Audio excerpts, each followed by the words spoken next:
Alright, so I had one of you guys ask me about how to get a switch box off the wall without breaking it. Be honest, sometimes it works, sometimes it doesn't. Depends on what kind of wood you're driving it into.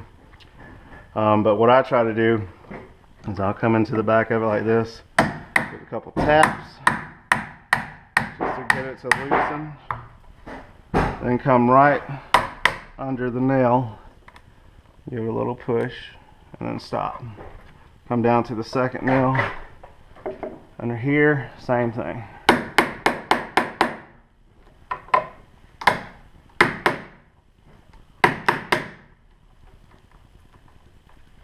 Like that. So now we got a little bit of play. So then what you do is just get it back in there, pull it, and do each side a little bit at a time.